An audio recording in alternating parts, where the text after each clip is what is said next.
It's the first year of our Center for Historical Research program on family, kinship, and household news perspectives. So our event is not part program, but we're very happy that this kind of started this wonderful academic year for us. And there are three sponsors to this, and Women's Gender and Sexuality History Workshop and Pre-Modernist Workshop, both House and History Department, and the Institute of Chinese Studies. Thank you very much for and sponsoring this event and your interest in today's talk. I'm just going to be, Professor Sommer has long list of publications, and I'm just going to try to be brief so you can enjoy the talk. Professor Sommer is Professor of Chinese History at Stanford University. His research focuses on sexuality, gender, kinship, and law during the Qing Dynasty, which lasted for almost 300 years until early 20th century. And he's very innovative with his sources. He used legal archives and legal cases, fictions, and non-legal cases in his research. And his first book is still a classic. I read it when I was a graduate student. I cited in my book, and I anticipated this new book. And today's talk will be based on the new book as I understand it. And the first book is entitled Sex, Law, and Society in Late Imperial China. And this new book is entitled Polyandry and Wife Selling in Qing Dynasty China, Survival Strategies and Judicial Interventions. It is coming out next week with University of California Press. In addition to these monographs, Professor Sommer also authored many articles, and some of them do comparative analysis of history of so-called homosexuality, and then historicizing abortion and gender equality in the courtroom. So it's my honor to introduce our speaker, and please join me in welcoming.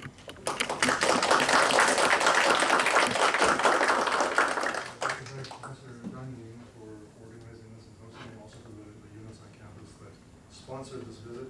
If I speak at this level, can everyone hear me okay? If you can't hear me, you should gesture wildly or something. Convey that to me. Okay, so as Professor John mentioned, I have a book coming out this month. I've actually seen an advance copy, so it physically exists. I'm very frustrated. There was a big delay at the printer, but the official release date is September 15th, so it will be available very soon. The topic is polyandry and wife sale in Qing Dynasty China. So what we'll be talking about today is basically a kind of preview of the book. I'll give you a general overview of the topic, and then I will zero in on one aspect of wife selling, which I think is interesting and significant. I'll also show you some examples of wife sale contracts and the kind of iconography, especially the handprint. There's an example there. I'll talk about these in more detail in a moment. I do have a handout here. This contains some of the details of what I'll be talking about. You don't need to look at this while I'm talking. You don't want to, but you may, if you find the talk interesting, you may find this worth looking at later more carefully. There's also the translated text of a kind of typical contract for a wife sale on the back here. And I'll be showing you the handprint from that contract. And then there is a list of things that I've published that are relevant to this. Again, if you're interested, you can follow up with those. So that's the handout. So this project used more than 1,200 legal cases from the 18th and 19th centuries in China, with local court archives and central archives, to analyze polyandry, wife sale, and a variety of intermediate practices that mobilized a woman's sexual and reproductive labor to help support her family. The main setting of my project is the countryside, and the protagonists are the rural poor. By exploring this field of social practice, I'm trying to understand the roles played by marriage, sex, and reproduction, and the creative strategies by which people survived under conditions of overpopulation, worsening sex ratios, shrinking farm sizes, and agricultural convolution. The basic question I'm interested in is how did people live under these conditions? Now, if we, just a few terms, I'm talking about the Qing Dynasty. Most of my evidence is from the 18th and 19th centuries. The Qing Dynasty was the last imperial dynasty. These are its basic dates. The ruling house were Manchus, but the large Qing Empire included all of what is known as China proper, the traditional province of China proper. my evidence all concerns Han Chinese people in the province of China proper. I'll be using a couple of terms. Polygyny versus polyandry. People who are not anthropologists, in other words, most normal people, don't usually know these terms. But polygyny means one man with more than one woman, and polyandry means one woman with more than one man, in the simplest terms, okay? In Chinese, the modern terms are 一夫多妻 or 一夫一妻多妾. One husband with many wives, one husband with one wife and many concubines. That's polygyny. Polyandry, one woman with a man, so 一妻多夫. The colloquial term that I'll be using, 招夫养夫, getting a second husband to support a first husband. 招一个后夫来抢前夫. That was the most common colloquial term for this in China. Now, past studies of marriage in late imperial China have given great weight to polygyny in the first item here. That is elite marriage, the elite marriage system in which there would be a main wife who would also come from the same elite background as her husband. She would be supplemented by concubines and maidservants who would also be sexually available to her husband. That would be the 大家庭, the big family of elite household in the Ming Qing period. But in fact, polygyny was actually practiced by a tiny minority of people. Probably no more than 3% of married women were concubines. An even smaller percentage of men had concubines.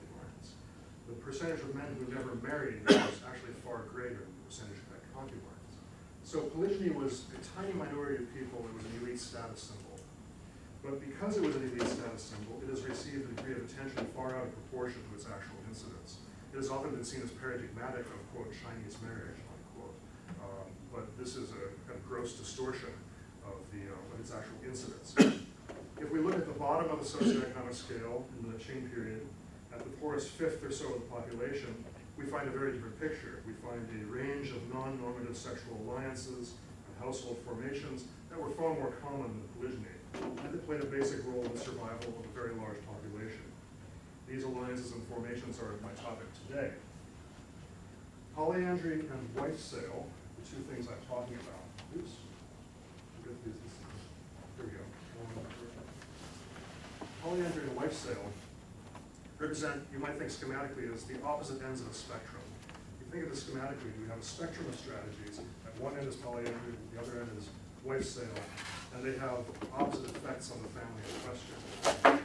So at the polyandry end, an outside male would be brought into a couple's household as the wife's second husband, or as the first husband's sworn brother. This outside male would then share the wife's bed in exchange for helping to support her family. Therefore, polyandry was a strategy to keep the family together by expanding the family. So survive, keep the family together by expanding it.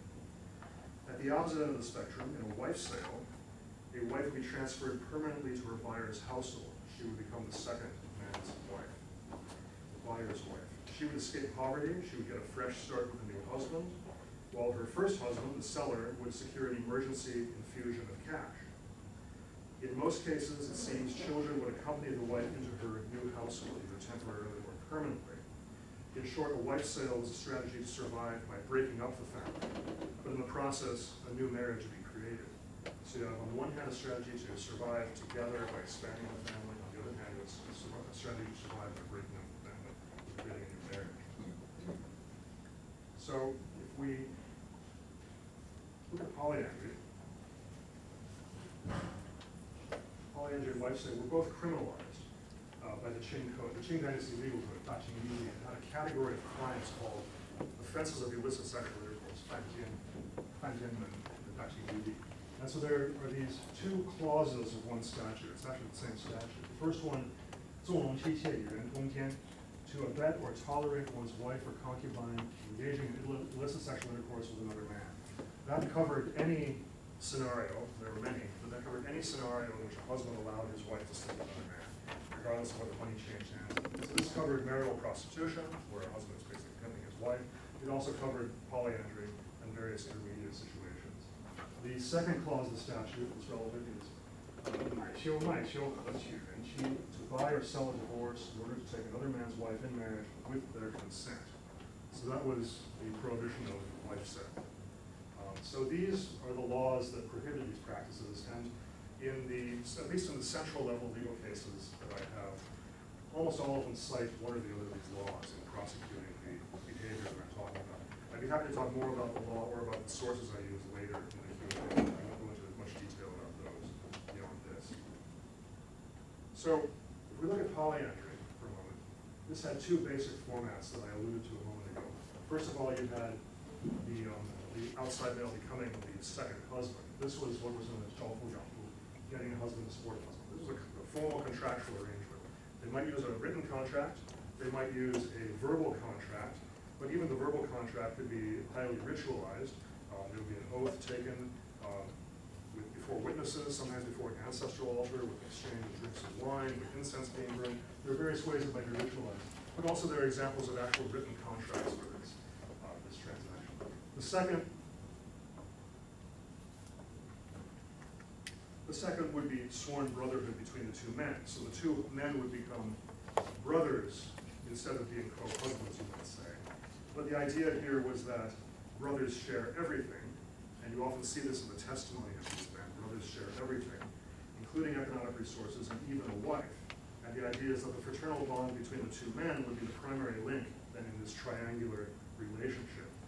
Sometimes one of the men, usually the outside male, would adopt the other man's surname. So they would have the same surname, become part of the same household as brothers. So you have these two basic varieties, and this one at least should be considered a form of marriage. They would call a second man a husband. In the contract, you would call him a husband. It should definitely be considered a form of marriage. The second one, sworn brotherhood, which involves sharing a wife, I suppose one could debate whether you want to call that marriage or not, but the facts of the situation were essentially the same. Now in either one of these forms, the sexual bond was part of a complex, multifaceted relationship of resource pooling, work sharing, co-residence, and kinship.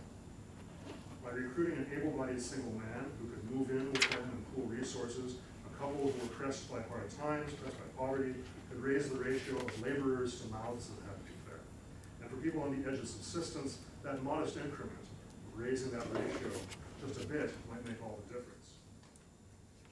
The foundation of these relationships may have been a quid pro quo, exchanging sex for material support, but the benefits that the second husband received were an extension of gendered forms of labor normally performed by the wife in her household.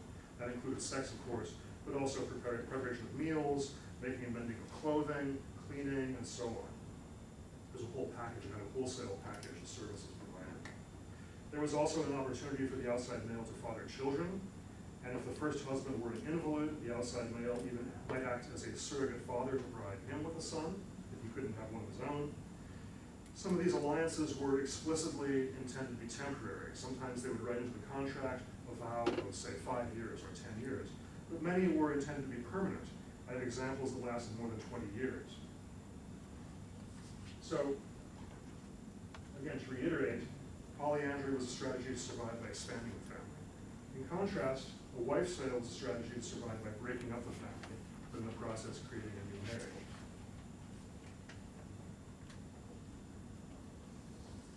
So a wife sale, 家内妻子, that's from normal colloquial terms for this.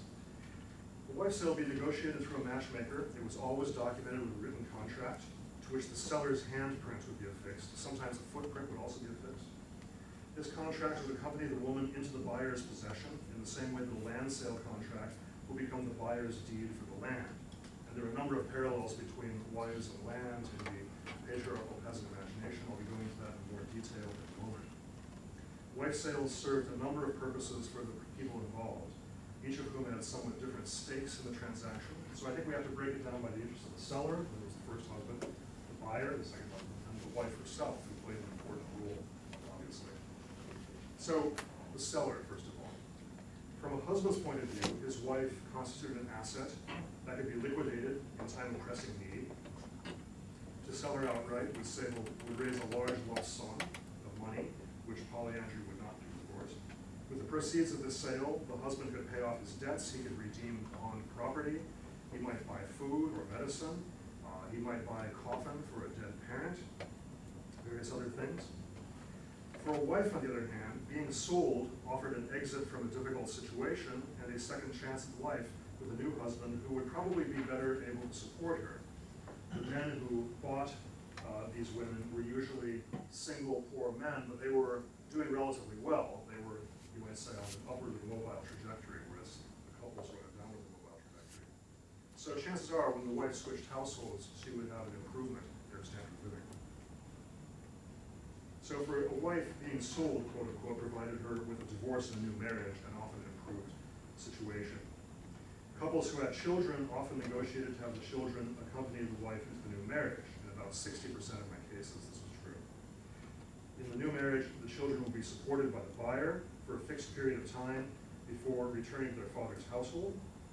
In this kind of situation, the couple shared a desire to secure their children's survival, and the woman's sale price would be lower to defray the cost of feeding the children and supporting them for this temporary period of time. But also, sometimes children would be sold outright along with the wife. And this was especially true for sons. Daughters, less true. Although daughters were more likely to be sellable, but they were considered less desirable. In this case, if the children were sold outright, the sale price would be higher. So the terms of child custody were directly reflected in the prices paid by the buyer. Now, from the standpoint of the buyer, the second husband, most of these men were single men who had had somewhat better luck. They had worked hard, they managed to save up or perhaps borrow some money. They sought upward mobility. From their point of view, the transaction provided a relatively inexpensive way to marry. And for them, the purpose was to form a family. Usually they were marrying for the first time. Their main criteria for choosing a wife were a woman's abilities to bear children and to help run a household. By buying wives, these upwardly mobile men exchanged places with the downwardly mobile husbands who were selling their wives. Those downwardly mobile men would then become single, and they would join the huge underclass of poor single men, the so-called one wood or bare sticks that were the underclass in Qing society.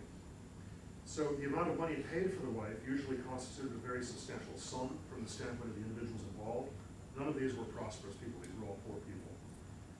And so we're talking about several years' wages for an agricultural laborer, or the price of 2 or 3 draft animals, or perhaps enough grain to support a household for a year. So these are substantial amounts for people who were hard-pressed. But we can imagine these prices being within reach for a man who had worked hard and managed to save up for a number of years and done well. So this was a relatively inexpensive way to acquire a wife in a general context where there was a shortage of wives. So if we look at the contracts, here's an example. In some of these images, the bottom is damaged or cut off, but you get the basic format. It's always written in the voice of the man selling the wife. It's written in the voice of the seller, exactly like a land sale contract. And then this would be written by a scribe. Almost all these people are illiterate, so you hire a scribe. This would be written down according to standard format, where the seller explains that this is his wife, we were married for X number of years, there are variations, we've been married for X number of years, but then the harvest failed, or I'm sick, I can't work, we can't make ends meet, too many children to feed. Therefore, we have reluctantly decided to separate in order to survive.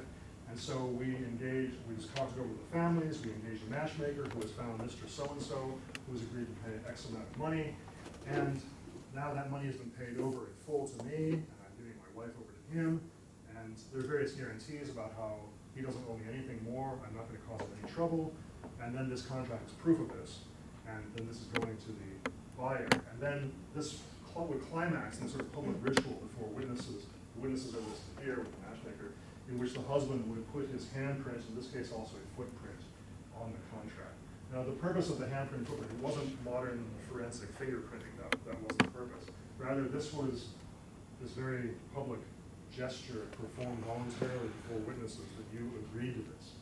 And once you put your handprint on there, there's no going back. And also because that's your handprint, you can't later claim that you were forced to do this, et cetera, et cetera.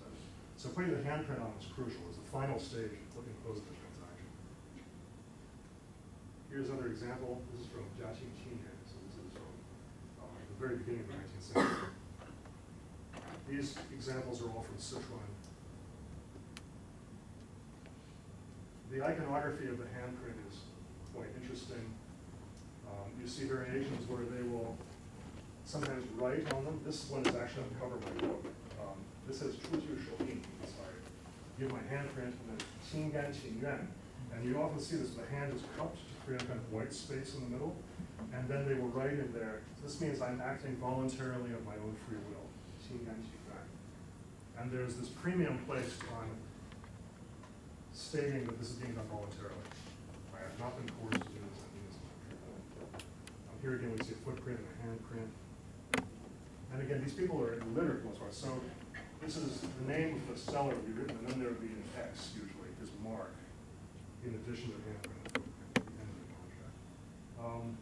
This is actually, it's only part of the contract. This is the contract that you have translated on the handout. The seller's name is Jiang Zongqing. So he has his handprint, then you have Jiang Zongqing's name, with his X, then Qing Dynasty. My handprint to show that I'm acting on my own free will. And again, you've got witnesses down here. There's some variation, but a lot of similarity, And I've seen examples of contracts from Taiwan, also from Hebei. They're all basically the same. You have relatively little regional variation. China's a big place, but the basic practice was the same everywhere. Here's an example. They would sometimes write between the fingers, 手印为凭. So handprint as proof. And here, 心甘情, 心甘, is that yuan? 心甘情, can't read it off again. 并不毅然, so I will never change my mind. I will never say that I'm acting voluntarily. I will never change my mind. Again, sometimes they follow 十指甘心过印, 并无违意之心. So my 10 fingers give a print to show that I'm acting voluntarily. I will never go back on my word. I will never change my mind. And so on and so forth. You get the idea. But these are basically elaborate promises not to go back on those words. So, again, I talk about a kind of schematic spectrum, where on one end you have polyandry, on the other hand you have lifestyle. In between, there were a variety of intermediate strategies whereby a wife would sleep with other men in order to help support her family. For example, there was a looser variation of polyandry, which we might call polyamory, in which a couple would recruit 2, 3, 4 patrons. These would be single, able-bodied men who would help support them in exchange for regular conjugal visits. This kind of polyamory did not involve formal contracts or chosen kinship or permanent co-residence or permanent resource pooling. Instead, these outside males would visit now and then to have sex with the wife and to deliver some supplies in an ongoing relationship of sexual economic exchange that might last for years. So these would be stable arrangements. It would last 4 or 5 years with a few of these single men in the village. The couple's home might become kind of a social center for these men, where they could share meals and enjoy a sort of family companionship that would not be available to them otherwise, because these are men typically who had no families, no wives. Another variation we find on the spectrum was the conditional wife sale, 点妻. 点妻 should not be confused with the outright sale of wife that I described earlier. Conditional wife sale was a form of surrogate motherhood, in which a wife would be sold for a fixed period of time in exchange for a loan, usually 3 to 5 years. 3 years being the minimum period of time it was believed was necessary for a woman to become pregnant, bear a child, return, and then wean the child. So at the end of this period, her husband would be expected to redeem her by repaying the principal of the loan, but there would be no interest payment, because in the meantime, while she was with the second man, her sexual and reproductive labor would be the interest on the loan. So her first husband would be responsible only for paying back the principal. The typical buyer in a conditional sale would be a man whose wife lacked sons, but who could not afford a permanent concubine. The contract would stipulate that he could keep any children the woman bore during her time with him. So there's that kind of arrangement, surrogate motherhood. In a third variation, a husband would pledge his wife to a brothel as security for a loan, and her sex work would constitute interest until the principal was repaid. In fact, it appears that most prostitutes in Qing Dynasty China were married women, engaging in this kind of work with their husband's approval. Most of the others apparently were widows, based on the cases I've seen. So these intermediate arrangements blurred the boundaries between polyandry, prostitution, and wife selling, combining elements of all three. Now, from the standpoint of Qing orthodoxy, marriage and prostitution constituted irreconcilable opposites. But if we survey the marriage system from the bottom of the socioeconomic scale, from the standpoint of the poorest of the poor, this clear-cut binary distinction cannot be sustained. From this perspective, we learn that sex work in one form or another might even play a decisive role in preserving a marriage, in preserving a family, allowing people to stay together. In poverty-driven polyandry, the distinction between marriage and sex work collapses as a wife exchanges her sexual and other domestic labor with an outside male with her husband's approval in order to help maintain her family. So, if we think about the big picture, if we step back from the details of these transactions, what's the larger context for this stuff? There were three basic factors, at least, that framed these strategies and help us understand why people were doing these things. So, one factor was the poverty that these strategies aimed to alleviate. By the mid-18th century, much of rural China was afflicted by a worsening subsistence crisis that would only get worse in the following century. There were many downwardly mobile families living on farms too small to support themselves, who were turning to a range of desperate strategies in order to survive. So between 1700 and 1850, the population roughly tripled from roughly 150 million to about 430 million, roughly. But during the same period of time, cultivated acreage only doubled. So you had a worsening ratio of population to resources. This compelled peasants to further intensify an already labor-intensive agriculture, but at the cost of diminishing returns.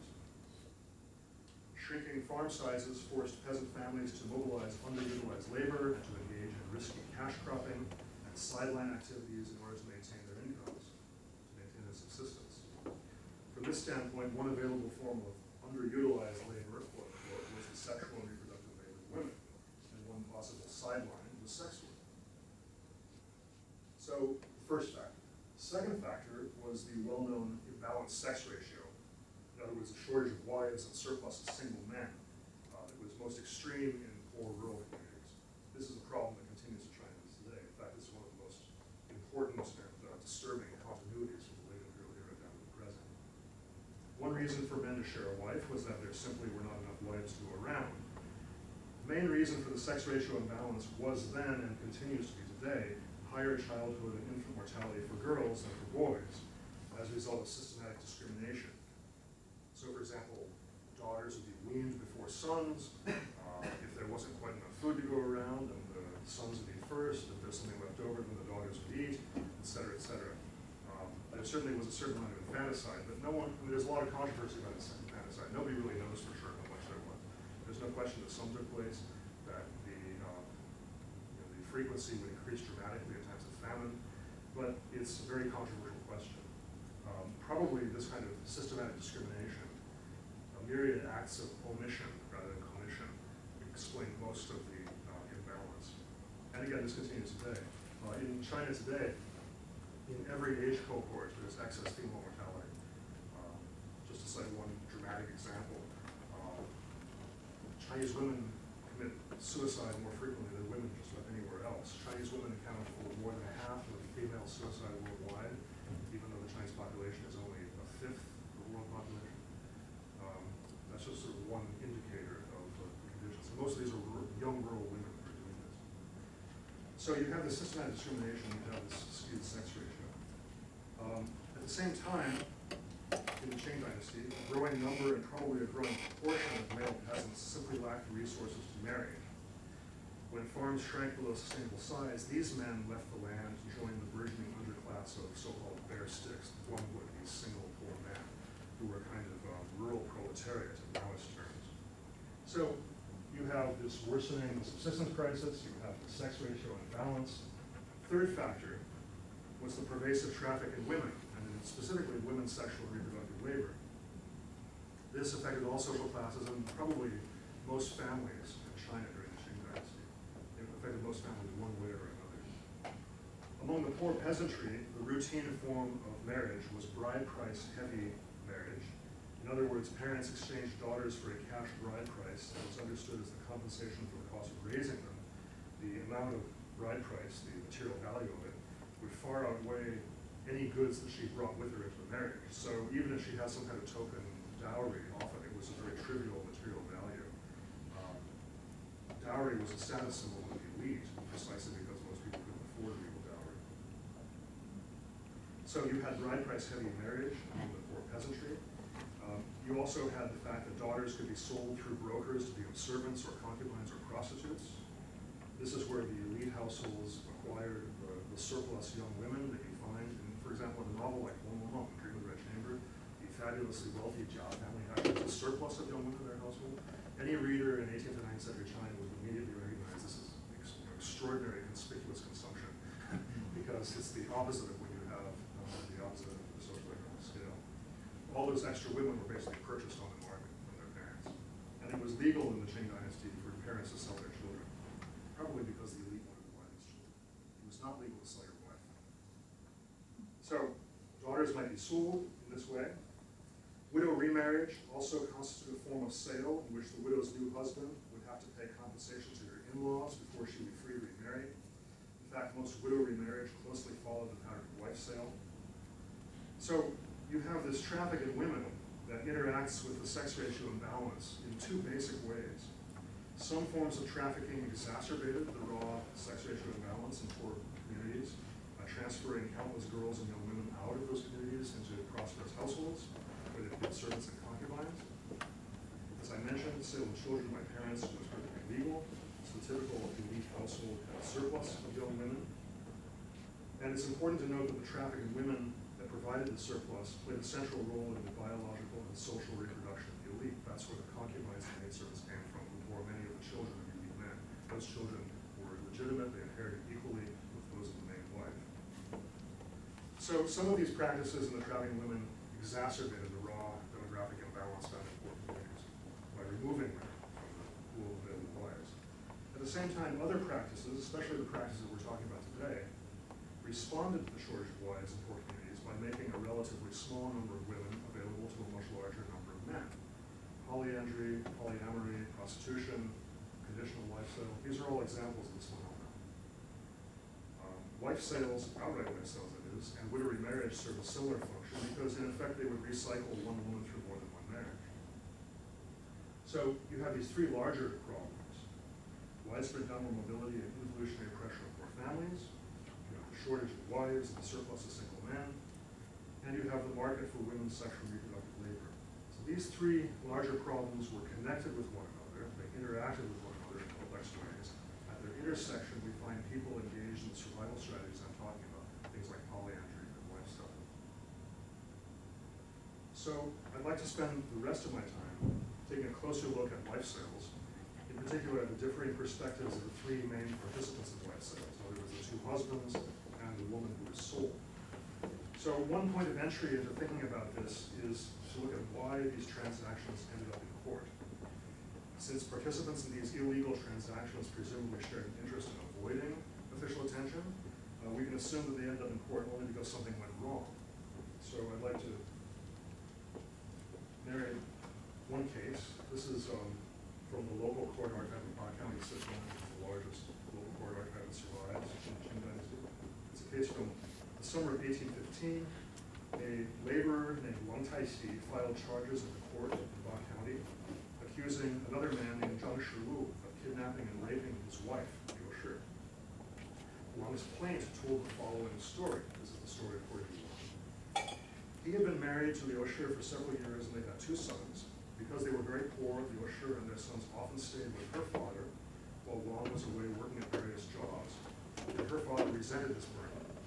One day, Wang returned home from a job and he discovered that his wife and sons were gone. It turned out that her father had taken advantage of his absence to marry off Liu Shi to another man named Zhang Shilu, and she had taken their sons with her into this new marriage. Wang sought mediation from members of the community who righteously reproached Liu Shi's father and Zhang Shilu. But these two men, observing Wang's poverty and weakness, gathered a gang of thugs, and showing no fear for the law, they had savagely beaten him. Quote, "I ran away and fortunately escaped with my life," unquote. Now Wang Taixi threw himself on the mercy of the court and begged for justice against these evil men who, quote, "show such contempt for the poor and would dare to harm the public morality by destroying my marriage," unquote.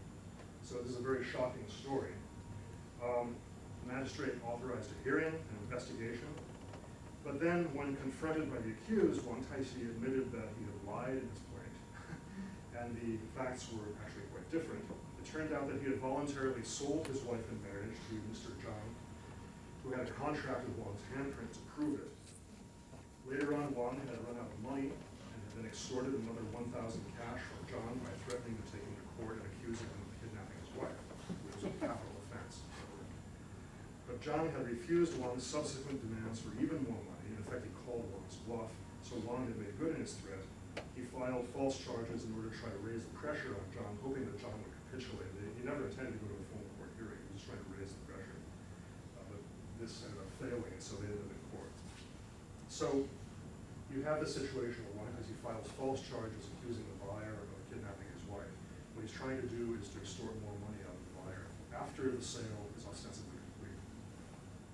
So this case illustrates one of two big patterns found in routine wife-selling cases in the county level court archive. So the single largest number of wife-selling cases, just under half of them, follow the pattern that I just described. The seller would demand more money from the buyer after the sale was over. Either the seller would then file false charges of kidnapping, rape, etc. against the buyer in order to pressure him to pay, or the buyer would get tired of these repeated demands from the seller and would finally go to court in an effort to stop him despite the risk of doing so. These cases tell us a great deal about the attitudes of the men involved in these transactions and what these transactions meant to them. So the second most common reason these cases end up in court, about a third of the total, is that the wife herself was unhappy, and she had persuaded her natal family to file suit in order to stop the transaction. Sometimes she would first run away to her parents' home, and then she would persuade them to file suit. These cases tell us a great deal about the woman's attitude, and about the kinds of resources that a woman might be able to mobilize in her own defense if she were unhappy at the prospect of being sold. So let's look at the first pattern first, the one I described in the case of my case, the patriarchal perspective, if you will. This tells us much about the point of view of the husband who sold his wife and of the man who bought her. And here we find a very close analogy to the male peasant's attitude towards land. I think I mentioned already that the contracts take exactly the same form as land sale contracts, and they become title deed to the woman after the transaction was over. So there were two, in order to understand this, you have to indulge me a little bit. We have to talk a little bit about land sales and the peasant economy, and I'll try to keep this fairly straightforward. But in order to understand the mentality behind the wife sales, we have to understand the land sales, because in a sense they're kind of a template for the wife sale. In the poor peasant economy, there were two forms of land sale. The conditional sale, which was the default form, by far the majority was conditional.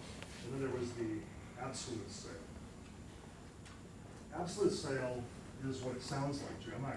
This means that once you have paid the money, the land changes hand, transaction's over, and the buyer owes the seller nothing more. That's it. That's the absolute sale. This is the minority of sales in the land economy. The conditional sale was more complicated. In the Dianmai, land that was sold under market value, it would be sold at under market value, and it could later then be redeemed, at the original sale price by the seller or his descendants at any time. So just to repeat, let's say I'm a farmer, I fall in hard times, I've got a piece of land. Professor John over there is the farmer next door to me, so I arrange to sell this land conditionally to her. And the stipulation is that she pays me a price that's somewhat under market value, but then I can redeem it at that same price at any point I want to in the future. Or my sons can redeem it from her sons, or my grandsons from her grandsons. There was this idea there was a permanent right to redeem. And you can imagine the longer time goes by, because with secular inflation, in a sense, the cheaper that redemption price would be. But this was a conditional sale. Now, with the seller's agreement, the buyer can convert a conditional sale to an absolute sale by making one final redemption payment, a jatiet. This redemption payment was supposed to be the difference between the original conditional price and the current market value. Given inflation, that price would likely get bigger, and therefore it was rarely to the buyer's advantage to do this. Instead of redeeming the land, the seller could also approach a buyer to demand supplementary payments, sometimes long after a transaction was normally complete. So you end up often with this intermediate situation. If I sell my land, then I can redeem it. But because I'm really poor, often I can't afford to do that.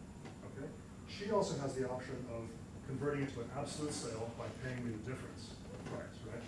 But very often she can't afford that either. And the longer it goes by, the harder it is to do that. So what do? We end up in this kind of limbo where she still has my land, but I still have the right to redeem it, but I can't afford to do that.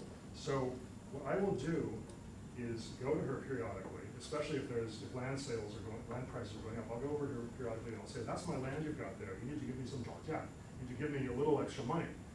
And then we'll haggle and we'll get the mediators over and then we'll agree on a price. She'll give me a couple thousand cash and I'll say, fine, I'll go away. Maybe 5 years later, I come back and do the same thing. And so you have this intermediate sort of vague situation where the land has been sold to her, but I still have this claim to income from it. I also have the right to redeem it. To make it even more complicated, what they often did was, after I had conditionally sold it to her, she would turn it around and rent it back to me.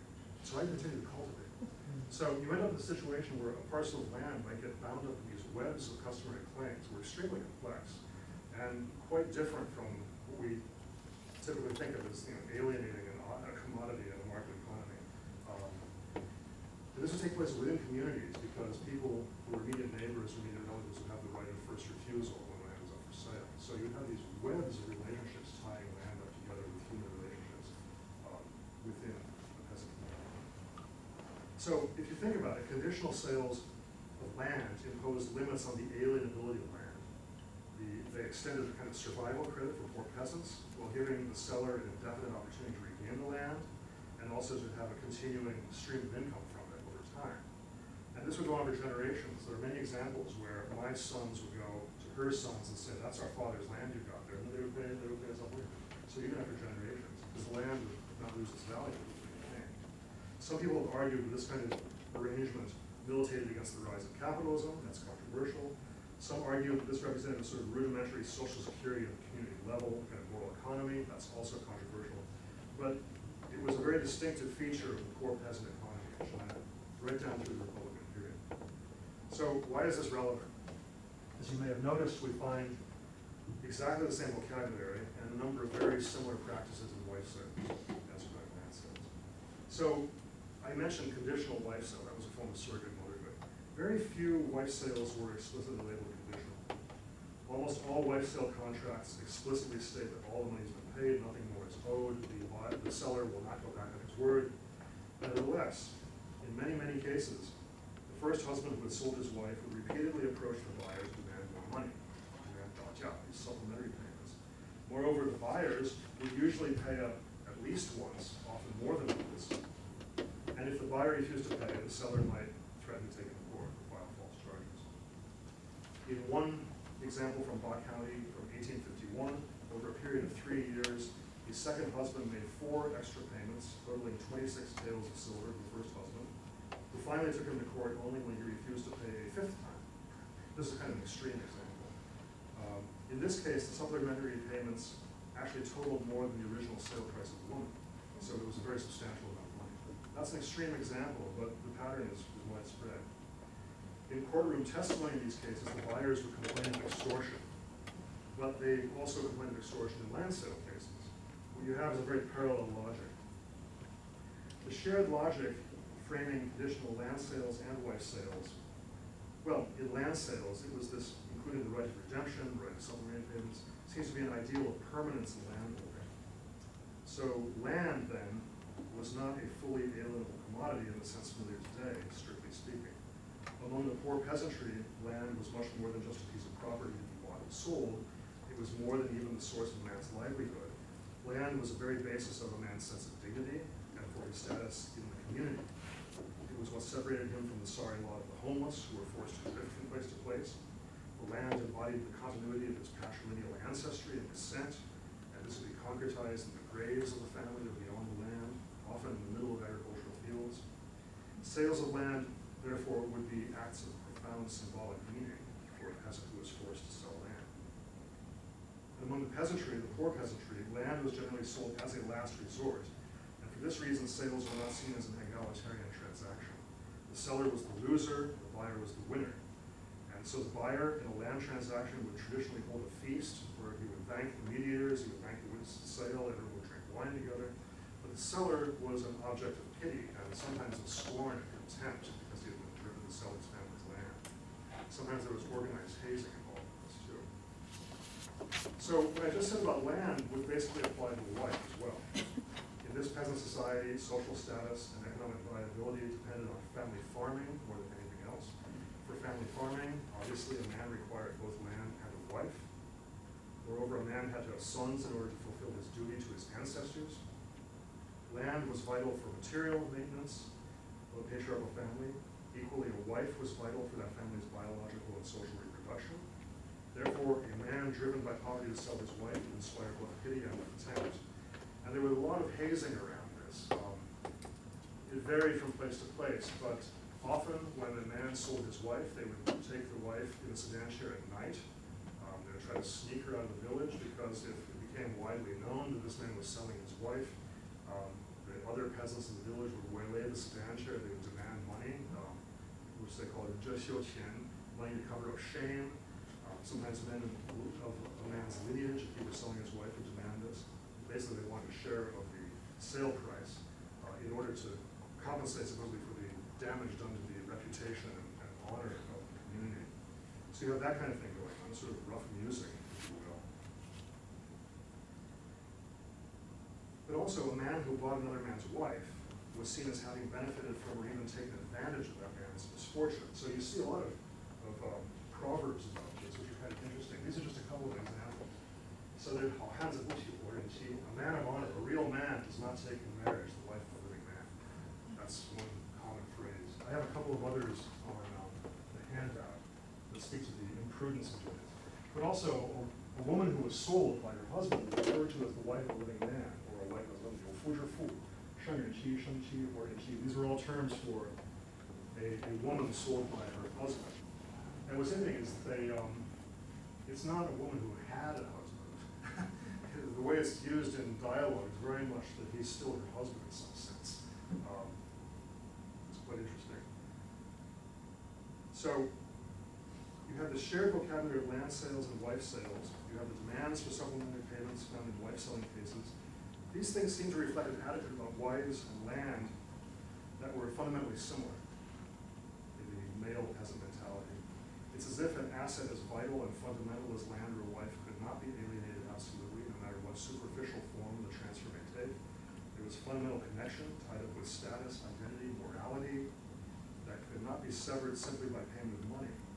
In other words, to sell a wife or a piece of land did not sever one's connection to the wife or land, so much as it created a new and ongoing relationship between the seller and the buyer, a relationship in which the buyer was seen as, at least to some degree, morally obligated to help the seller because the seller's misfortune had benefited from him. So you have this basic kind of moral logic in these transactions that frame negotiations between men. This imbalance between the seller and the buyer also meant that the buyer had more to lose by going to court than the seller did. That's why buyers sometimes paid off sellers one or more times, even several years after a sale had taken place. You figure if the buyer and the seller go to court, well, the seller, he's spent the money, he's lost the woman. Rents highly on home is a phrase they often use. Both the woman and the money are gone. He'd spend the money immediately to redeem his pawned belongings or buy food or whatever. So he's back where he started. Whereas the buyer, he's got a lot to lose. He's first of all invested all his money, but also he has a wife. He's trying to establish a family for the first time. They go to court, he could lose everything. According to the law, if the law were enforced, both men, the wife, and the matchmaker would all be beaten. The money would all be confiscated. The woman would be returned to her natal family for them to remarry to some other man who was not involved in this. That was what the law said. If that law was enforced, then the buyer stood to lose a lot. Right? As a seller, he maybe risks a beating, that's it. Because they can't get the money back. He's already spent it, it's gone. So there's a sort of playing chicken in the negotiations. It was very much bargaining in the shadow of the law, if you've heard that concept from legal scholarship. So I'm going to try and finish this up very quickly here, but moving on, if we consider the second pattern, the second most common pattern of cases in the local courts, the routine cases, these are when the wife is unhappy. The wife or her natal family are unhappy, therefore they file charges. And these tell us a lot about the perspective of the woman herself. What was in it for the woman, what role did women play, what resources did women have to influence these situations?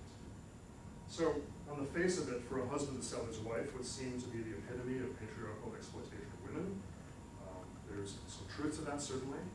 Trafficking in women has understandably been lumped together with things like foot binding and concubinage as part of the 20th century nationalist stereotype of, quote, the victimized woman in old China, who stands for everything wrong with the old society, the 旧社会, children in the 旧社会, the cannibalistic old society. And there's some truth to that image. The image of the sold wife as a commodity exchanged by men for cash would seem to reinforce this. If all you had was a contract to go by, that's the way it would appear. But the evidence in the cases reveals something that's more interesting, I think, and also more complex than simple victimization. In most of the cases I've seen, it's clear that there were opportunities for the wife to assert herself at a number of points in the process. Often her own views were decisive about what was done and how it was done. In most basic terms, as I mentioned, being sold was an opportunity for individual women to improve their standard of living by pursuing their own interests. They could leave an unhappy and impoverished marriage in favor of one that was potentially much more promising. It's not unusual to learn that the wife was less reluctant to be sold than her husband was to sell her. After all, separation gave her a chance to start over again, while a husband who sold or divorced his wife was very unlikely never to regain the resources necessary to marry again. He would get a fair stick. Indeed, in some cases, the wife demanded that a useless husband sell her so that she would have a better chance of having a life with her man. She would browbeat her husband into selling her. Women often took their children with them into the new marriages, as I mentioned, so it's the husband who would be left alone in these cases. A man who had sold his wife would sink into the ranks of bare sticks with this other class of surplus males outside the families. So, for example, in a 1759 case from Bach County, a wife who was unhappy with her husband repeatedly ran away to her natal family and demanded to be allowed to remarry someone else. When her husband refused to sell her, she cut off her hair and threatened suicide. Her husband asked the natal family to chastise her, but they refused to do so. They were on her side. So he finally agreed to sell her. He involved her natal family in the negotiations. They acted as matchmakers. The buyer and the matchmakers, also the buyer and the other matchmaker who was involved was not a natal family, made sure to secure their approval before finalizing the details. Later on, this case came to court because the first husband tried to extort more money from the buyer. So that's a case where the woman wanted to be sold, and the husband only reluctantly agreed to do so. A case like this suggests that women were not necessarily the losers or the victims in such transactions, although you can find cases of coercion. Indeed, being sold often meant substantial improvement in their wife's security and standard of living. But also, as a practical matter, it was very hard to arrange these things without the wife cooperating, in part because such transactions would be illegal, and nobody involved wanted trouble that might attract a lot of attention. This is also true of polyandry, by the way. If the wife refused to cooperate, it was very hard to make this work. For that reason, the wife herself usually participated in the decision, at least to some degree. She had to be at least reluctantly willing to cooperate. And if her husband and the matchmakers were wise, they would consult her natal family as well, because for a wife who was unhappy, the best strategy was to run away to the natal family and have them stand up for you. Successful transactions usually involve representatives of the natal family in some role, as witnesses or guarantors. Their names often appear on wife sale contracts in this role. Even after agreeing to be sold, the wife might exercise a veto over the subsequent negotiations if she felt they did not suit her interests. So if the wife protested vigorously, the buyer would probably get cold feet and back out because he did not want legal trouble. He also did not want to marry a shrew. Some wives would cut off their hair, they would scream, they'd make a scene in the street, they would threaten to commit suicide and haunt the men's households as ghosts. And this sort of thing was taken very seriously. You don't want an angry ghost haunting your household. But also, if a wife were unhappy about the situation, she could ask her natal family to go to court and file charges against both husbands in order to stop the transaction. And as I mentioned, this kind of scenario accounts for about a third of the cases that ended up in court. So it would be a mistake to imagine this was a happy story. I would not want to exaggerate the amount of female agency in these situations. There's really nothing to celebrate.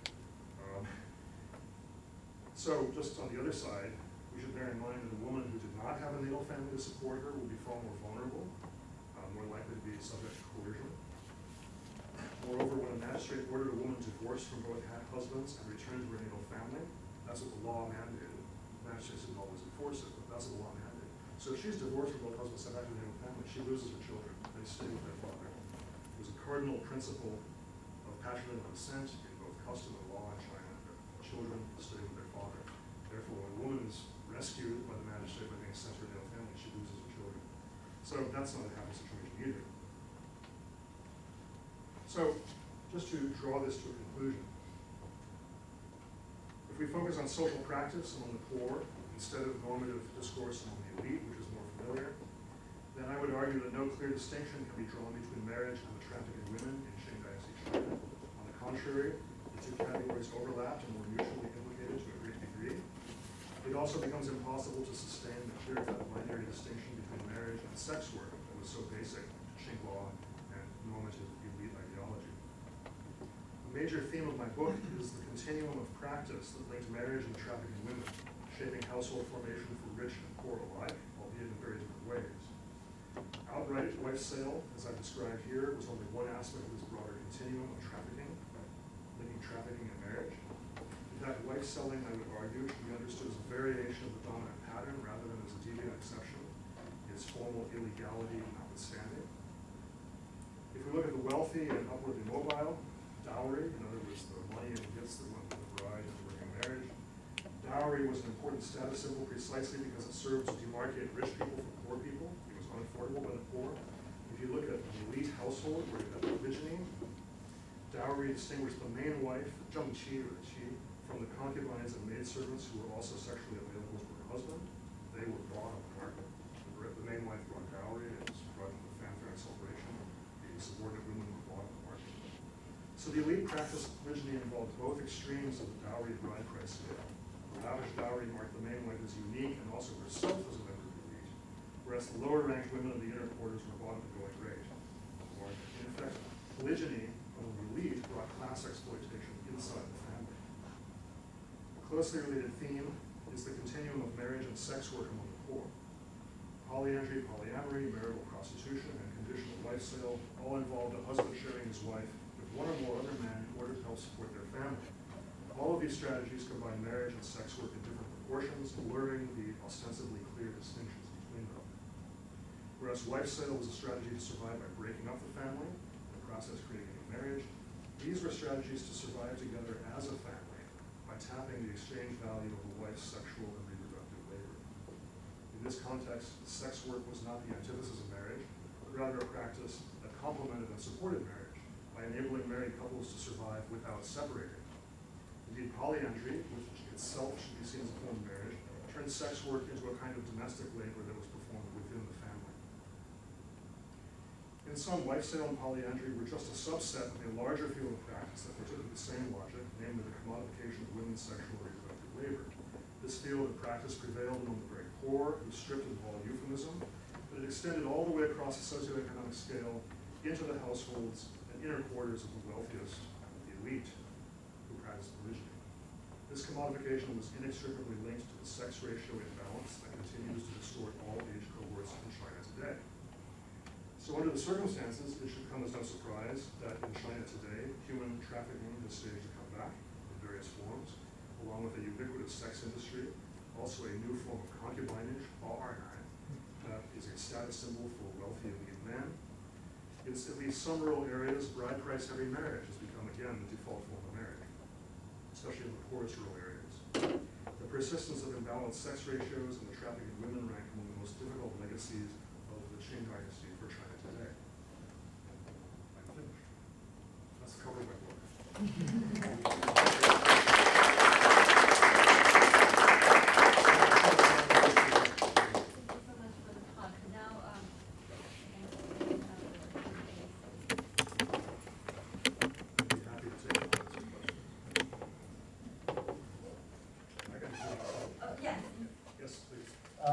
Yes, likewise. What a fascinating world you've uncovered for us. And just to introduce, I'm Greg Anderson. I do ancient Greece as my primary area, but there are some very interesting overlaps between general attitudes and approaches towards, let's call it, life management through households and so forth, and not least the patrilineal norms of descent.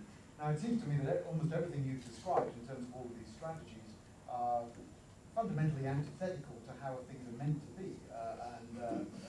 So I'm just wondering if you could give us a basic sense of how exceptional these instances are. Obviously, you've uncovered huge numbers of cases, but can you give us a sense of just how anomalous this sort of thing was? Obviously, community standards remain fairly robust if you have these practices of shaming and so forth associated with wife sale in particular. So there is still a sense of what the norm is and what the abnorm is. So maybe if you could just speak to that. Thank you. So most people didn't do this. Okay. But, and you know, one of the problems is it's impossible to get really precise demographic data, quantitative data. Really, I mean, before, except for Taiwan under Japanese colonial rule, which is very good data, the data are not reliable except for isolated examples prior to the 1950s when the communists did the first market census. Then you get really reliable data. You can use that to project back a little bit. But the kinds of things I'm talking about wouldn't necessarily be counted because of the informal nature or the people involved know they can necessarily tell some official. Right? So it's hard to come up with any kind of quantitative estimate. But there's no question this is being done all over in China proper. It was being done more or less the same way, for the same reasons, the same attitudes. I have cases from every province of China from the 18th and 19th centuries. I have a lot of qualitative evidence from social surveys that were done in the first couple of decades of the Qing Dynasty, of the 20th century rather. When the Japanese occupied Taiwan, they did this exhaustive social survey. They found lots of evidence of this. And then when the late Qing and early Republic governments were thinking about drafting a modern Western-style civil code, they did these surveys of customs in regions they had good control over to try to develop evidence on which they would base it. So that material, they're not recording crimes, they're recording customs very explicitly. It shows, again, all over China you have this as a well-known practice. Not normative, it was stigmatized, it was prohibited in the Qing, and yet very well known as a minority practice. I am confident that the sort of thing I'm talking about is far more common than polygyny, for what that's worth. And as I mentioned, polygyny is usually thought of as being definitive of Chinese marriage, quote unquote. So, I mean, in a sense that's true. I would argue that this stuff is just as definitive of Chinese marriage. But this is the kind of third piece of the puzzle that's usually left out. Right? If you think of monogamy of the middling peasantry, you've got polygyny among the very privileged people, and you've got this stuff at the bottom of society. In a sense, the whole picture makes better sense if you include all three, it seems to me. Suddenly you see three dimensions, I would argue. And also, I would argue that even though these things were stigmatized to some degree, that's very hard to measure. Very hard to measure. Because again, when you have legal cases, people are talking to officials. Women in particular, I think, had an interest in trying to portray themselves as chaste wives who acted only because my husband made me. And then you find out from the testimony that she's the one who went out and found the boyfriend herself, right? And preferred the boyfriend to her husband, and et cetera, et cetera. So again, it's very hard to say, but I'm confident this was more common than polygyny. And also, it was not, it was a minority practice, and yet it was all over China. There's evidence from all provinces in the legal cases. And in social surveys, there's evidence from everywhere the social surveys covered. So, you know, that's partly part of an answer to your question. But also, it's important, it seems to me, because you might argue about the sort of this connection, this continuum between trafficking and marriage. Ostensibly, there's a sort of this notion that these are completely separate, right? And yet, if you look at the elite household, most of those women get there by being bought on the market. So then the elites are more complicit in this than the poor are, although of course the poor have to sell their daughters. So this is kind of the open secret. I'm not sure it's a secret, but this is something you never find really talked about very much in normative discourse, elite discourse. It's all about Confucian virtue and female chastity and yada yada yada. But then if you look at how these households were actually constructed, you know, the elites had this fundamental interest in trafficking women because that's how they acquired the extra women that made their households work. And that was true for centuries. And the kind of market in women I'm talking about existed at least from the Sommer 1,000 years ago down to the early 20th century. And how much of that acquisition of females is sort of considered, as it were, biologically essential, and how much of it is just purely status display, and how much of it is purely about sex? I mean, I'm assuming purely about sex is actually the least important. That's probably right. Well, I mean, again, it's hard to say because you don't often find people talking explicitly. You know, let's see, why do I want a concubine? What are the possibilities? I mean, it's always, I mean, when it's always portrayed as an act of filial piety because the main wife has not managed to bear a son or enough sons by a certain age. And so when, I mean, I didn't talk about this at all, but the traffic in the market for concubines, the low end of it actually overlapped with the high end of the market for sold wives. There was an overlap between the two. And so those were men who were sort of what you might think of as the petty bourgeoisie of a city like Chongqing, who are aspiring to higher status, might acquire a concubine very cheaply in this manner by buying the wife of some peasant. in court, they always said, you know, my mother ordered me to do this because my wife had not yet had a son. It's always portrayed that way. And so, I mean, all these filial sons who have to have a second woman, right? One could be cynical, but that was a lot of it. I think for the elite, it was simply taken for granted as a status symbol. This is what elite men did. For the emperor on down, I mean, the emperor had potentially hundreds of women available to him in the palace. And, you know, the time she had, what, 2 dozen imperial consorts, 3 dozen imperial consorts, something like that. And so there's a sense in which what you see in the imperial household is the most extreme and elaborate version of what the elite across China are doing. It all seems so self-defeating. Well, yeah, no. So there was a lot of hypocrisy. All of this enormous fetishization of female chastity. Part of it was an expression of anxiety over the demographic trends. There was this effort in the law and in the system of canonization and so on to, I think, to make poor wives into sort of guardians of the front lines of the household order against all of these rogue males outside the order who were attacking it, who were being demonized as potential sexual predators. That's the kind of rhetoric, the discourse. At the same time, you know, there's this blatant hypocrisy where a man can have more than one woman. That's called marriage. A woman arranges a polyandrous relationship with a second man with her husband's approval. That's called adultery. I mean, this probably requires being stated, right? The double standard. I actually had a question about that in particular. So I hear what you're saying about the double standard between like public rhetoric and what was actually going on. Sure. If this was against the law, what's the point of making a contract? In other words, Good question. who did they think was going to enforce it, and like who held on to the contract? Right. So, in a wife sale, the contract would go with the woman into the hands of the buyer. It becomes the equivalent of a title deed, as it would in a land transaction. We actually have hundreds of thousands of land sale contracts from the Qing Dynasty that survive because those remain title deeds for that land as long as it was not resold. Now, we don't have very many wife sale contracts. Just about the only place we can find them is in the court archives where they were confiscated in the course of Brazil. That's because when they retain no value beyond the lifetime of the individuals involved, so they tend to be destroyed, presumably. But so the contract is a kind of paradox. Most contracts in the Qing were designed to be presented in court if necessary. There was a dispute. In this case, you couldn't do that without a severe risk of trouble for obvious reasons. So basically what we're seeing here is sort of lifting the lid on this vast arena of customary practices, many of which were prohibited, but which people engaged in if they had good reasons to do so, and which had to be regulated at the community level.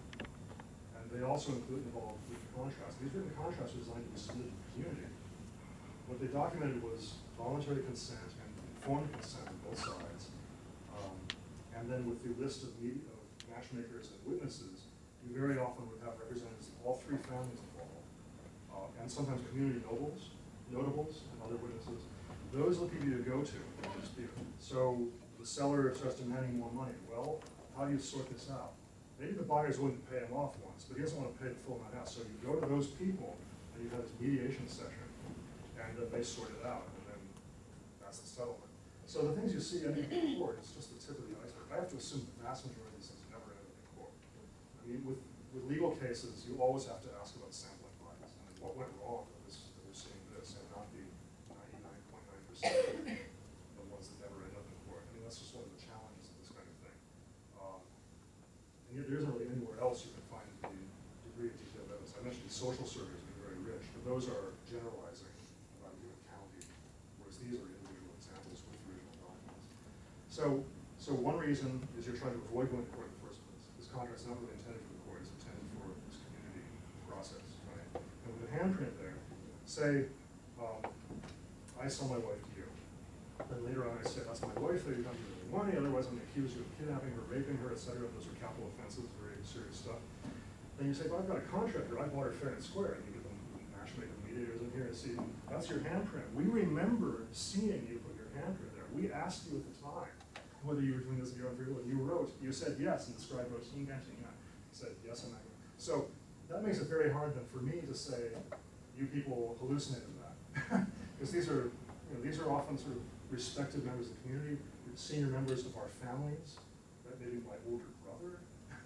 You know, in that kind of situation, that contract has real force. That's sort of embodying the terms that were agreed to by those people before these witnesses who were, you know, so it's when something went wrong, right? Maybe I don't get what I want. Maybe the mediator say, no, he paid you off once, that's enough, you don't get any more, it's not fair to ask for more. Then I get really obstreperous and unhappy, and I maybe try to raise the stakes.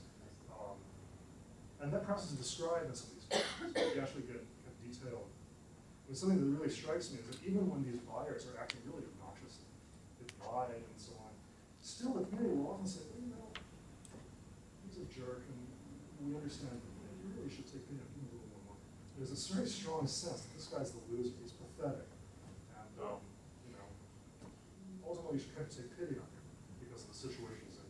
That strikes me as very strong in these communities. Does that answer your question? Oh yeah, no, absolutely, yeah. I mean, if you did it in court, at the very least, if I accuse you of kidnapping and raping my wife, at the very least you could prove that I'm equally complicit, that you did not do those things. The penalty for wife selling was much, much lower than the penalty for those things. So if worse comes to worse, you can at least prove that you did lie fair and square. I only deserve a beating. Yeah. That'd be no fun. But, Yeah. I mean, you know, in reality, magistrates were kind of selective how they enforced the law. As long as there was no major crime involved that required to be reviewed, then they applied the law by the letter. But it was just if the wife sale was the only thing going on here, the magistrates were much more pragmatic about how they dealt with this stuff. They're much more flexible. Yeah, so what kinds of things would they do if they didn't enforce the law to the letter? Well, they would enforce part of it often. So the buyers are often seen as, I mean, magistrates are often quite annoyed at the buyers because the buyers have filed false charges and wasted all this time and so on. So often the buyer gets a beating. The buyer was most likely, or I'm sorry, the seller. The seller was the most likely to get a beating because he had filed false charges in the single largest category of cases and lied and perjured himself and all this sort of thing. So, but then you see these interesting situations with the magistrate entirely acting outside the law. He will order me, the seller, to be beaten. But then he'll say, we're going to settle this once and for all. You pay him another 5,000 cash. And then I have to pledge in an affidavit, I'm never going to bother them again, ever. And if I do, then I'm going to get beaten to death or whatever, some kind of rhetoric like that. And so there's a kind of splitting the difference. And the idea of allowing him to keep my wife, but making him pay me more money and then beating me. This, if you read the Qing code, you would never get any notion this is possible. But magistrates do this kind of thing sometimes. They're sort of splitting the difference somehow, you know, trying to figure out what is the real problem here and solve that problem instead of rigidly imposing the law. I mean, there's a legal dimension to my project, which I didn't talk about really, but one of the reasons this is an interesting case study for how the law works in practice is that you have this very strong contradiction between what it says in the code, which is all about Confucian norms, and then what people are actually doing for their own reasons, and then the magistrate's kind of stuck in the middle. Right? He's charged with enforcing this mandate that's in the code, and yet these magistrates are not fools. They knew what was going on in society. They saw a lot of these cases. They, I think, for the most part, understood that rigidly enforcing the law was going to make things worse in many cases. What's interesting is that very often the magistrates would, because everyone testifies, the woman would testify too. The magistrate would ask the woman, what do you want? You know, and if the woman says, I like the second guy better, please don't make me go back to the first one. Then it's fine to stay, you know, in that kind of stuff, then maybe ask you to change a little. So you get these interesting situations where the woman, I mean, it may not be the only factor, but the woman is being allowed to express her wishes. And so, again, that sort of goes against our typical stereotype of late imperial China. The idea that the magistrate would ask a woman what she wants, when by legal definition she's an adulteress, so she'd be beaten. But, you know, so it's kind of interesting. Yes? Yeah, I have a question on that. I think the answer is probably no, but I'll ask it anyway. I guess one group I think of when we talk about kind of downwardly mobile people in the 19th century who may be indebted to pawn shops or whatever is kind of low-ranking Manchu bannermen. Or, so I guess to ask kind of a new Qing history question, are there any cases where Manchus are involved in this? I don't think I've seen any. Yeah, I assume not.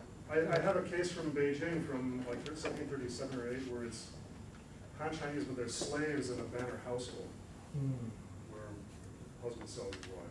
Yeah. Sort of exceptional to good. But no, I mean, for one thing, Manchu bannermen are located in only a handful of Right. cities, most of them are in Beijing. Yeah. And what I'm talking about is mainly a rural phenomenon, although sometimes there are couples who ended up in the city because they're famine refugees or the harvest failed or whatever it is they're looking for work, and then they kind of get stuck there, and then they resort to this. You do see that, but so they're not really part of the story. But in Beijing there was this teeming horde of poor Manchu bannermen, right. many of them were singles. The sex Right. ratios in Beijing were very high, Right. even in the early 20th century, very, very high, because you have this huge garrison of these men. About the polyandrous relationships you brought up, I appreciate the analysis that it's primarily an economic issue, bringing more labor into the family unit. But did you encounter any accounts, whether letters, diaries? I know these are primarily illiterate, extremely poor people, but maybe written by somewhere else that attempted to raise it to kind of an emotional level. Well, there's testimony. I mean, it wasn't just about the money. There was a lot of lust involved and passion and people falling in love too. And that, I didn't really emphasize that, but maybe I take that for granted. So, these people involved in this stuff were all illiterate, with few exceptions. So there are no letters or diaries, nothing like that. But in the testimony, especially in the central cases, which are mostly homicides, so they've got much more exhaustive investigation, much more detailed testimony.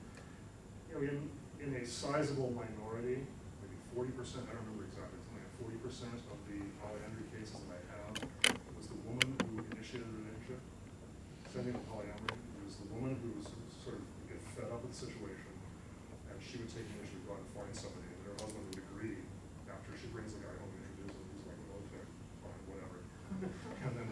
And in some of those cases, she had a relationship with this guy that preceded the need to bring him in, but fortunately, he's on hand. And in those situations, it's quite clear that you have the whole gamut of human emotions and impulses and passions and so on. So it's not just about the money. It's all tied up together. Sometimes the woman's having an affair. This is a way to get the husband to acquiesce, you might say. They're poor anyway. This is a way of making ends meet. Yes? What do you think the rationale was for making it illegal? Because I don't know much about China at this period. I'm a Japan guy, but from what you explained, it seemed like the benefit of making it illegal was for the woman. She had the option of protesting. It gave her kind of a mode of divorcing a husband that wasn't satisfying her and getting a better option.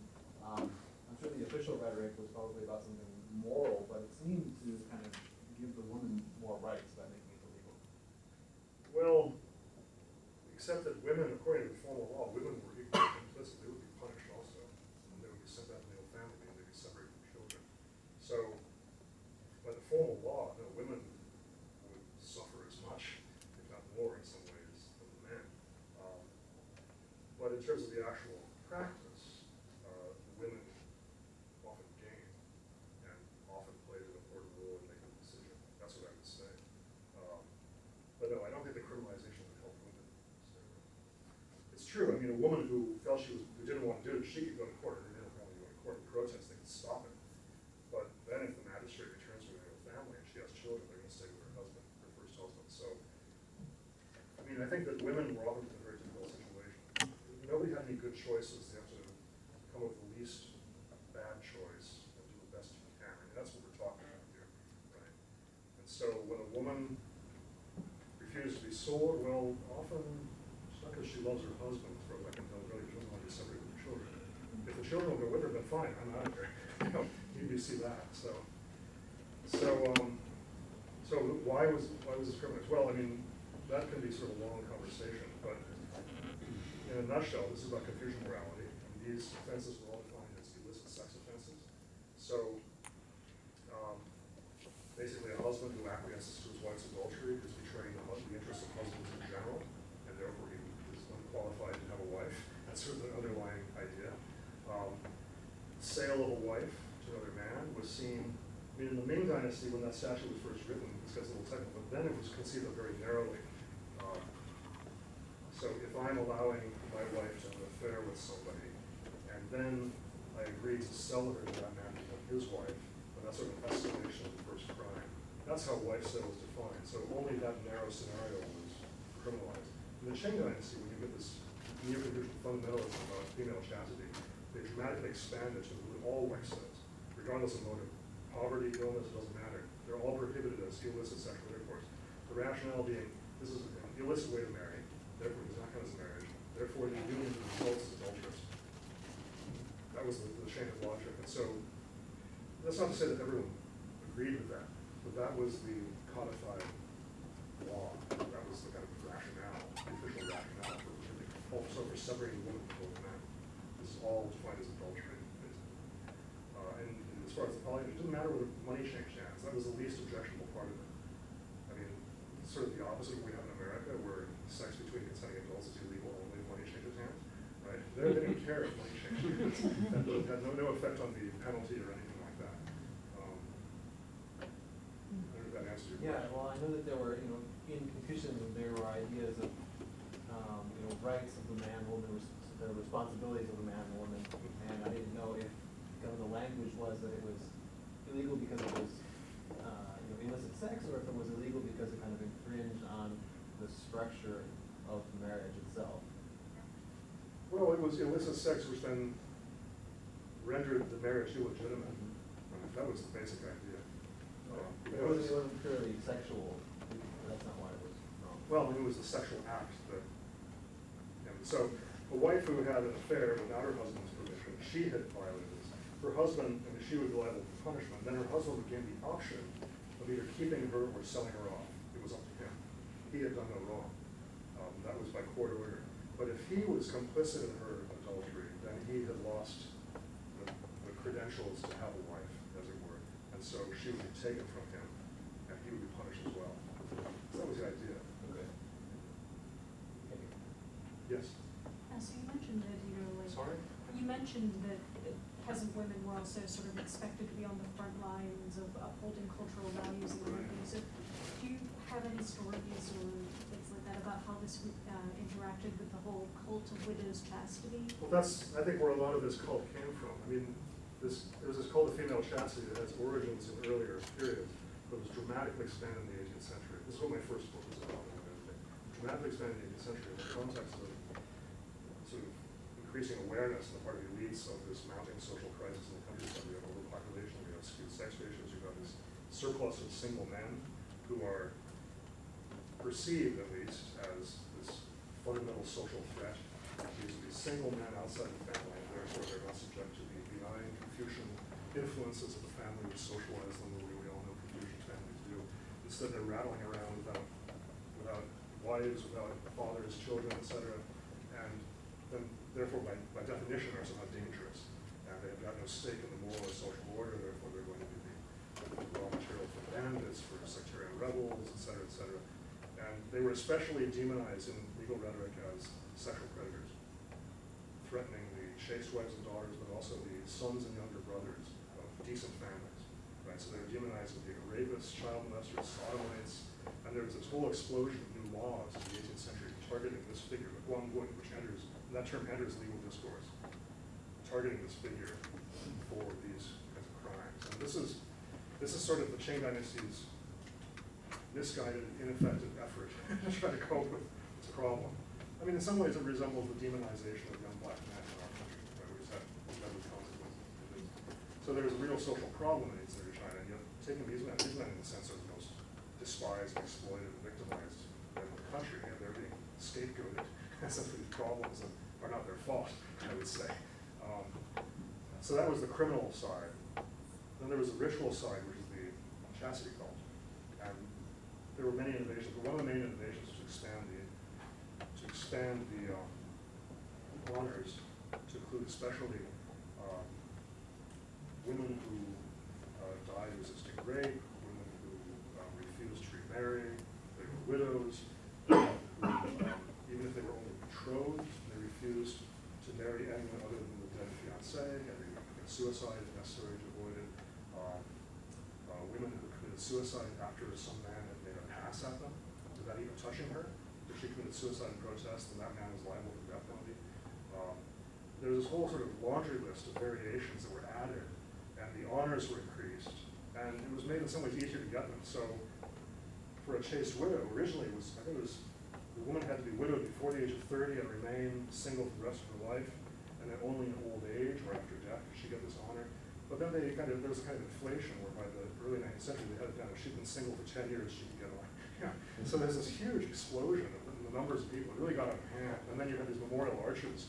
There were very few of these before the 18th century.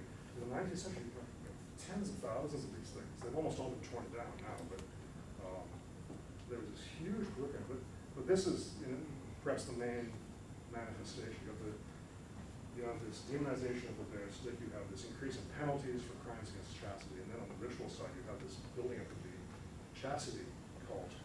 And that's why I say there's this effort to sort of make, and the target of this chastity cult was not sort of elite women. It was increasingly, explicitly supposed to be women in poor families who had endured hardship in order to defend their chastity. They're supposed to be lifelong loyalty to one husband, lifelong sexual loyalty to one husband. I mean, I think the background of this, maybe I'm too cynical, but it seems to be more they talk about chastity, the more they feel they have to talk about it. I mean, if everyone was chaste, then we wouldn't even have to have a word for it, right? the real background of this is that you've got normal women doing the kind of thing I'm talking about. Widows are all remarrying, right? So every now and then a poor widow does remarry. Oh, she's a heroine.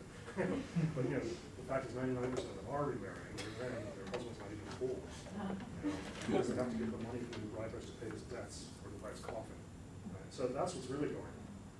So all this hysteria about female chastity is kind of against that background. It seems to me that's my guess, I guess you would say.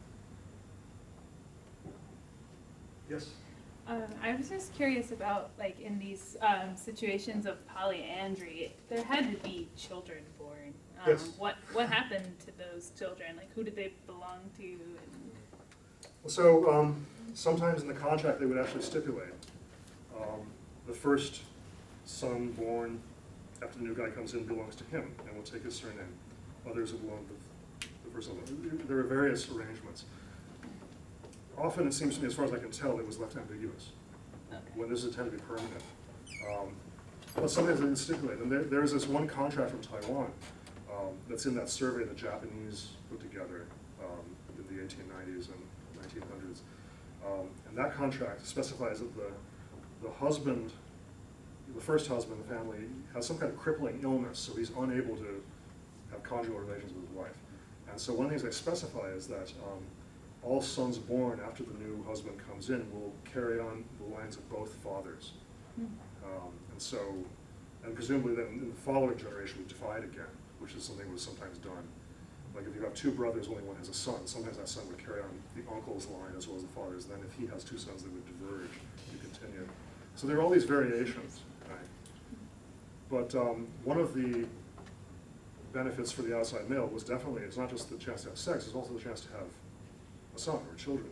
And so you had this chosen kinship, the sworn brotherhood version. A variation of that was that a couple who had more than one son would offer to adopt one of those sons to this outside male. And he would move in and pool resources, and he would get a son, in addition to sharing the wife. So there are lots of variations. I kind of simplified things a little bit for the purpose of the talk, but there are lots of variations. thanks.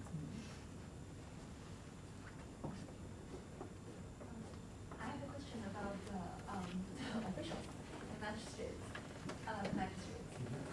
Obviously, these are extremely complicated cases.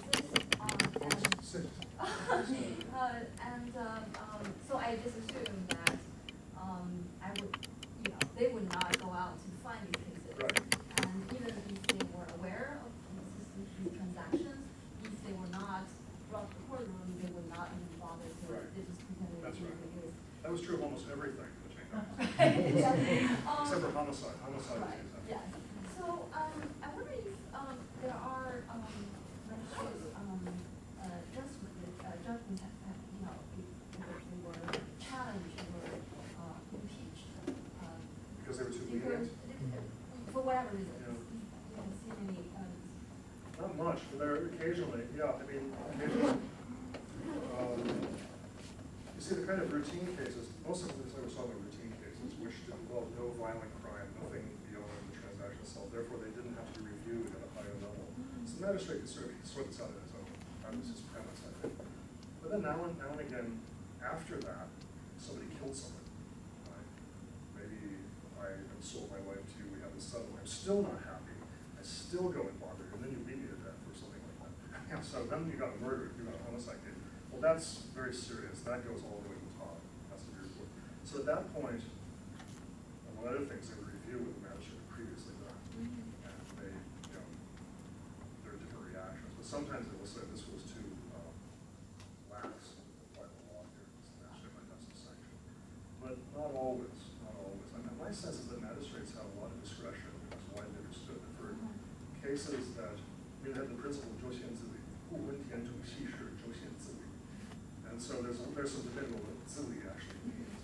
This means in minor matters related to household, marriage, and land, and sometimes they'll have things like 欠债 or don't owe debt or brawls. 州县, in other words, the county level, the lowest level of jurisdiction, 自理, can handle these on their own. They can manage these on their own or sort them out. That's written into the code. And I mean, the basic system, you have a very centralized system in the Qing, inherited from Ming for China proper, from the former Ming Empire. You had, say, in 1800, you had 18 provinces.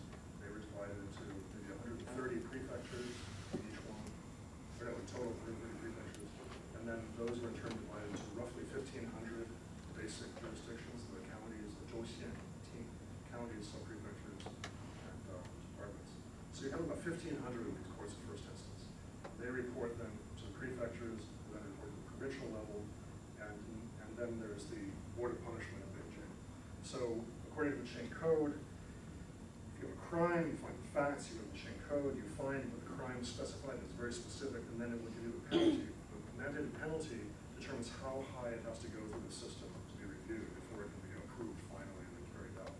So if it's just like a beating, then the magistrate can handle that on himself. If it's a beating or less, then the magistrate can handle it himself without reporting the fund. If it's a death penalty case, only in theory, only the emperor can take life. In theory, and that's one of his godlike powers, giver and taker of life. And so, in theory, he must approve all death penalties. So, in a homicide, which is always a death penalty case, unless it's the husband catches his wife in adultery and on the scene that kills her, or a couple of other things like that. But basically, all homicide cases have to go all the way to Beijing. So those are the ones you see with the palace like that. And so that's the context for this. There might be some, so in sort of routine, really mundane cases, the penalty for life sale was a beating. Right? So that the magistrate can handle that on his own at the local court level. I think it was well understood that in that kind of case, that has had a great deal of discretion. If it had to be reported up, they had zero discretion. A lot of people by the letter. And you see that if you compare these memorials in Beijing for the death penalty cases with the routine run-of-the-mill stuff in the county court. It's dramatically different. But then in the county courts, you do have a small minority of cases which were major cases that did report. Those cases were worked on in a completely different way. Basically, the magistrate is preparing that case with the emperor looking over his shoulder. I mean, that's the kind of you have to imagine. And so everything is done absolutely by the book, very strictly. So I think sort of the gray area, how much discretion do magistrates have? I've never seen it actually spelled out, but I think it was understood that in kind of petty cases, magistrates needed discretion. I don't think the system would have worked if they didn't have discretion. So even if some colleagues higher up in Beijing felt he was too lenient, in some cases they would not use this again. I think it was sort of a judgment call by the senior ministers reviewing. When they criticized lower level magistrates, it was most usually because they felt the magistrate applied to the law. And sometimes they felt the magistrate was too lenient. But even like in a major case before the Qing, they would say that that's the wrong law you said, there's one over here, you should have decided. In lifestyle case, for example, in the Code's chapter on marriage, it says that if husband and wife are unhappy together and they are both willing to separate them, they should be allowed to do so. Right? So I have one case where a magistrate, I think it must have been new, he cited that in a homicide involving a wife sale to say that the people involved in the wife sale do not need to be punished because according to the code, they were willing to separate them. And then immediately the prefect overruled and said, no, that's wrong. There's this law over here, my show about wife selling in the illicit sex section. That's the one that applies to the situation. Redo it and send it back to him. Imagine him doing these cites that law and notices a multiple magistrate or constitutional law. And then sends it back up and the prefect approves it. So you have that kind of thing now. Yes. Yeah, I'm really enjoying all the new stuff, and it's very interesting. I just wondered, and it seemed to me as I was listening to you, that, you know, this is 15 more years of work, seems to deepen your faith in what you said in your first book about the complexity of family forms in this period. And so I just wanted to ask you, you know, is there anything, since I read the first book, is there anything that you have started to think as your work deepens and you know more sources and things, is there anything you started to rethink or reshape in that big picture that you drew in the first book? I mean, we talked about how we change our thinking about things over time. It's always great when our confidence deepens. And it seems that that's mostly what I'm hearing. Yeah, I think so. Well, I found mistakes in the first book. Oh. So I'm not saying it's Not to perfect. talk about those. I'm talking about interpretation. We're talking, you know, deep thoughts. That's a good question. I mean, I'd have to ruminate a bit about that. I mean, I think basically I got the law right, and most of it's about the law. Sounds to me like Basically. you're deepening your confidence. But I don't think there really aren't many people who've worked on that body of the law since then. Yeah. For whatever reason. So those would be the people Well, you're presumably. definitive, that's okay. But, so I'm pretty confident about that, but there's no question I made some mistakes in there. I mean, and I made mistakes of translation and, you know, so it's by no means perfect. I would never claim that. And I think that if anything, I'm more sensitive to sampling bias, especially in the homicide cases now than I was then. I was already somewhat sensitive. I think now I've got more gray hair, I've read more of these things. I'm even more acutely sensitive about this. And so right now I'm working on a new book about male same-sex relations and masculinity that's depending mostly on those central cases, which are death penalty cases. Yeah. I am acutely aware that what I'm seeing in these cases is highly exceptional in one regard. And so then there's this challenge of trying to imagine what's not there and trying to come up with useful ways of thinking about what you're not seeing. And there's only so far you can go with that, and obviously you have to speculate, but I think that that's something that so there are passages, if I would go back and rewrite the book, there are passages that I would have qualified my generalizations more. I don't know if the generalizations were wrong, but I would be more careful, more cautious. I don't know if that. I'm just asking you. Yeah, well, you know. So for example, in the case of these sexual relations between males, there clearly was a very strong hierarchical paradigm, which you find in other parts of the pre-modern world as well, where sexual relationships were structured in terms of stereotyped sex roles, penetrator and penetrated, and these were structured to align with other hierarchies, usually an older male, younger male. And that paradigm was very strong. I mean, if you will, it was normative, especially when sort of marginalized men where these alliances were very common, men outside the families. And I've always taken that for granted. It's a very important part of the story, but in doing the research for my current project, I have a very large number of cases, and it's really true. The more of these things you read, the more you learn. Every new one seems to have some nuance, and that can become a trap because you've been doing research forever. But I found a small number of cases which are quite striking exceptions to this paradigm, where you have two males, two men, who are alternating sexual goals. They've sworn brotherhood. They don't seem to care about hierarchy. And they completely violate all of the rules, quote unquote, of it. And also these seems to be very sort of egalitarian relationships as far as you can tell. And why are there so few of those? What do we make of this? Well, those relationships get into court cases because of some random event that has nothing directly to do with their relationship. There's some homicide or an accident thing. So I have one, for example, where these two guys, they got into a big argument, one of them pushed the other, and he fell back and hit his head and died. It was a freak accident. His partner didn't intend to kill him. There was no homicidal intent. His partner was anguished over it. And yet that becomes a homicide case. Of course, then you find out about the relationship. So it's things like that. Whereas the vast majority of cases you see, you have these extremely hierarchical relationships where they're much more likely to be coercive, to be exploitative, violent, right? And so what I've realized is that kind of thing is going to, because you're talking about murder cases, so of course, the people like that are going to be way overrepresented, right? And nice people who get along and treat each other properly, they're going to be almost invisible, right? And So that makes me wonder, all right, so the hierarchy, that paradigm definitely was a kind of norm. And you can see that in the cases where you don't have a paradigm, because other people, other witnesses will comment how strange it is. Like you'll have coal miners living in a dormitory together, and they say, well, those guys took turns having sex. We couldn't believe it. It was really strange. And no one bothered them, but everyone sort of comments on how odd it is that they didn't respect his hierarchical. So you get the sense this was unusual. On the other hand, maybe it wasn't all that unusual. And what you see in the sample in homicide cases is very skewed towards the other. So that's the kind of thing that I have come to realize, even though it seems obvious when I say it, it wasn't obvious when I first started looking at these things. But you really sort of get the sense, okay, my picture is really distorted because of the nature of this evidence. I mean, the danger though is that people, and this has happened to me before, the danger though is that people read these things, they get so inured to what they're reading that they just got to take it, they forget about that. They think that what they're reading is a sort of normal life, and they forget about that highly specific context. So that's something I've learned, I think. I hope that answers your question. I study abnormal life too. And, yeah. It's a,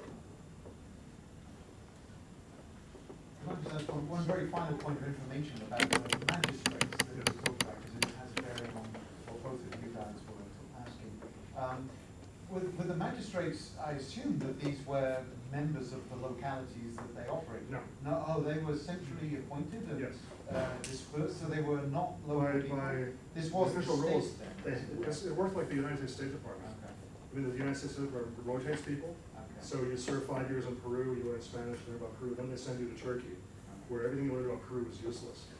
But it keeps you tied to Washington instead of going native for developing local. So they were at the bottom of the tree trying to climb up and get better, more prestigious positions. So the rule of avoidance in the main Qing system, the kind of classic, I guess beginning in the Song at least, the classic system was that a magistrate or any official could not serve within a certain distance of his hometown or in his native province.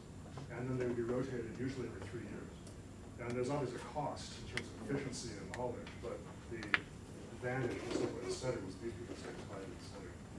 So they would have a local staff, and some people have been interested in researching the balance of power between the outsider magistrate who's going to be gone in 3 years and just trying to get through his 3 years, and then the local staff are going to be there permanently. And it really was running things. Just thinking of, just on a more pragmatic level, I mean, it might have made sense to have local people be the magistrate because they would be insiders, and in terms of reaching dispute resolution settlements, they would have maybe a better sense of what would work. It would seem a sort of practical thing, but obviously there were higher considerations at work here, and the long arm of Beijing maybe being paramount. So to simplify, and my friends here can correct me if I get this wrong, to simplify, in the early imperial era down to roughly 900 AD, the fundamental problem was powerful local families, aristocratic to one degree or another, who had great local power, and the fact that the imperial house was weak relative to these, and that they monopolized local office holding, and through that they secured their wealth, power, status, and that connection is broken. In the late imperial period, the solution to that is recruitment through exams and based supposedly on merit, and then rotating people, and this really shifts the balance of power dramatically between sort of local elites and the imperial center, which is exalted. It really becomes an autocracy at this point. In the early imperial period, it really is an autocracy. The emperor is sort of first among equals, you might say, among the great families.